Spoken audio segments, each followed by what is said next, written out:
ಇವತ್ತು ನಾನೊಂದು weekend outing mini vlog ಜೊತೆ ಬಂದಿದ್ದೀನಿ. ವೀಕೆಂಡ್ ಅಲ್ವಾ, ಎಲ್ಲಾದರೂ ಹೋಗ್ಬೋದಿತ್ತು ಅಂತ ಯೋಚನೆ ಮಾಡ್ತಾ ಕೂತಿರುವಾಗಲೇ ವಾಟ್ಸಪ್ಪಲ್ಲಿ ನೋಟಿಫಿಕೇಷನ್ ಬಂತು, ಮಲಬಾರ್ ಫೆಸ್ಟ್ ನಡೀತಾ ಇದೆ ಇಲ್ಲೇ ಹತ್ತಿರದಲ್ಲಿ ಅಂತ. ಇಲ್ಲಿ ಫೆಸ್ಟ್ ಆಲ್ಮೋಸ್ಟ್ ಇಡೀ ವರ್ಷ ಅಲ್ಲಲ್ಲಿ ನಡೀತಾನೆ ಇರುತ್ತೆ. ಫೆಸ್ಟ್ ಅಂದರೆ ಮತ್ತೇನು ಹೊಸದಲ್ಲ, ಮಿನಿ ಜಾತ್ರೆ ಅಂತ ಹೇಳ್ಬೋದು. ಸೊ ಖುಷಿ ಆಯಿತು, ಫೆಸ್ಟ್ಗೆ ಹೋಗೋದಂತ ಪ್ಲ್ಯಾನ್ ಮಾಡಿದ್ವಿ. ಇದು ನಮ್ಮ ಮನೆಯಿಂದ ತುಂಬ ಹತ್ರನೇ, ಅರೌಂಡ್ 6 ಕಿಲೋಮೀಟರ್ ಅಷ್ಟೇ. ಸೊ ಪ್ಲ್ಯಾನ್ ಕನ್ಫರ್ಮ್ ಆಯಿತು.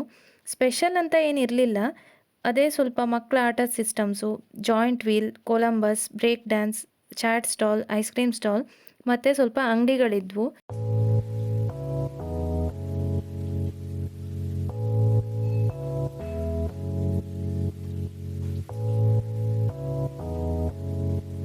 ನಾವು ಇಡೀ ಗ್ರೌಂಡ್ ಒಂದು ರೌಂಡ್ ಹಾಕಿ ಚಾಟ್ಸ್ ಮತ್ತು ಐಸ್ ಕ್ರೀಮ್ ತಿಂದ್ವಿ. ಇದಂತೂ ಮ್ಯಾಂಡೇಟ್ರಿ ಐಟಮ್ಸ್ ಎಲ್ಲ ಜಾತ್ರೆಲೂ ನನಗೆ. ಮತ್ತು ಜಾಯಿಂಟ್ ವೀಲ್ ಹತ್ತಿದ್ವಿ. ಆ್ಯಕ್ಚುಲಿ ನಾನು ಅಡ್ವೆಂಚರ್ ಪರ್ಸನ್ ಅಲ್ವೇ ಅಲ್ಲ, ನನಗೆ ಮೋಷನ್ ಸಿಕ್ನೆಸ್ ಕೂಡ ಇದೆ. ಕಾರಲ್ಲಿ ಸ್ವಲ್ಪ ದೂರ ಹೋದರೂ ವಾಮಿಟ್ ಸೆನ್ಸೇಷನ್ ಸ್ಟಾರ್ಟ್ ಆಗುತ್ತೆ. ಆದರೆ ಪ್ರತಿ ಸಲ ಈ ಥರ ಇವೆಂಟ್ ಹೋದಾಗಲೂ ಜಾಯಿಂಟ್ ವೀಲ್ ಹತ್ತಬೇಕು ಅಂತ ಅನಿಸುತ್ತೆ. ಮತ್ತು ಹತ್ತಿದ ನಂತರ 2 ರೌಂಡ್ ಎಂಜಾಯ್ ಮಾಡಿಕೊಂಡು, ದೇವರೇ ಯಾಕಾದರೂ ಹತ್ತಿದ್ನಪ್ಪ, ಬೇಗ ನಿಲ್ಲಿಸೋ ಥರ ಮಾಡಪ್ಪ ಅಂತ ಪ್ರೇ ಮಾಡೋದು ಕೂಡ ಮ್ಯಾಂಡೇಟ್ರಿ ಆಗಿದೆ.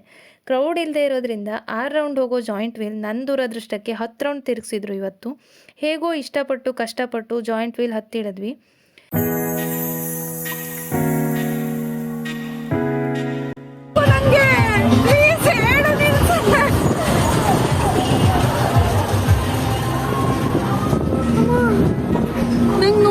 ಹೆದರಿಕೆ ಗೊತ್ತಿದ್ದ.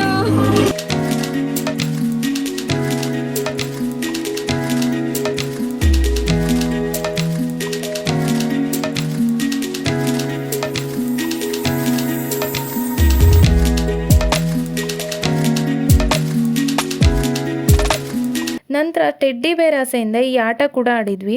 ಫಸ್ಟ್ ಟೈಮ್ ನಮಗೆ ಆಡ್ ನಂಬರ್ ಬಂತು, ಸೊ ಏನೂ ಸಿಗಲಿಲ್ಲ. ಆದರೂ ಮತ್ತೆ ಲಕ್ ಚೆಕ್ ಮಾಡೋಣ ಅಂತ ಟೆಡ್ಡಿ ಬೇರ್ ಸಿಗಲಿ ಅಂತ 10 ಸಲ ಪ್ರೇ ಮಾಡಿಕೊಂಡು ಸೆಕೆಂಡ್ ಟೈಮ್ ಟ್ರೈ ಮಾಡಿದ್ವಿ. ನಮಗೆ ಸಿಕ್ಕಿದ್ವಿ ಈ ಪ್ಲಾಸ್ಟಿಕ್ ಐಟಮ್. ಆಡ್ ನಂಬರ್ ಬಂತು ಅಂತ ಸುಮ್ಮನೆ ಮನೆ ಬರೋದಕ್ಕಿಂತ ಇದಾದರೂ ಸಿಕ್ತಲ್ಲ ಅಂತ ಅಂದ್ಕೊಂಡು ಖುಷಿಪಟ್ವಿ. ಜಾತ್ರೆ ಹೋಗಿದ್ದಕ್ಕೇನು ಬೇಜಾರಾಗಿಲ್ಲ, ಆದರೆ ಕ್ರೌಡ್ ಇಲ್ಲದೆ ಇರೋದ್ರಿಂದ ಆ ಜಾತ್ರೆ ವೈಬ್ ಬಂದಿಲ್ಲ. ಇರಲಿ, ವೀಕೆಂಡಲ್ಲಿ ಒಂದು ಔಟಿಂಗ್ ಆಯ್ತಲ್ಲ ಅಂತ ಖುಷಿ ಆಯಿತು. ನೀವು ಈ ವೀಕೆಂಡಲ್ಲಿ ಏನು ಮಾಡಿದ್ರಿ ಅಂತ ಕಮೆಂಟ್ ಮಾಡಿ. Like, share, subscribe. ಟಾಟಾ.